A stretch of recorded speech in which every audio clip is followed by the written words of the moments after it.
Tuluyan ng naging super typhoon ang bagyong Opel base po yan sa 8 AM Tropical Cyclone Bulletin ng Pag-asa. Ang sentro po ng bagyo ay huling namataan po yan sa layong 165 kilometers silangang timog silangan ng Tuguegarao City, Cagayan. Taglay po nito ang lakas ng hangin umaabot sa 185 kilometers bawat oras at bugso na umaabot naman sa 230 kilometers bawat oras. Patuloy itong kumikilos pakanluran hilagang kanluran sa bilis naman po na 15 kilometer bawat oras. Dahil po sa patuloy na paglakas ng bagyo, itinaas na po ang Tropical Cyclone Wind Signal sa ilang bahagi po ng Luzon.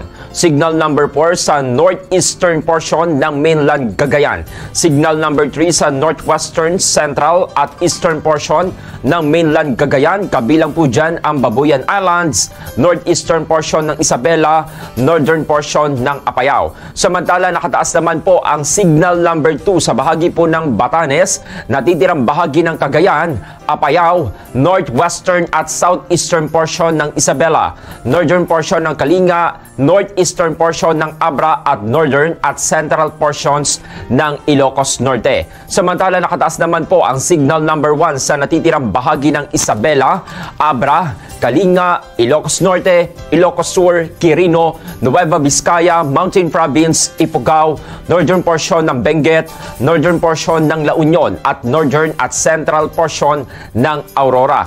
Samantala, inaasahan din pong papasok mamayang gabi sa Philippine Area of Responsibility o PAR etong si Tropical Storm Manny na bibigyan naman po ng pangalang Bagyong Pepito.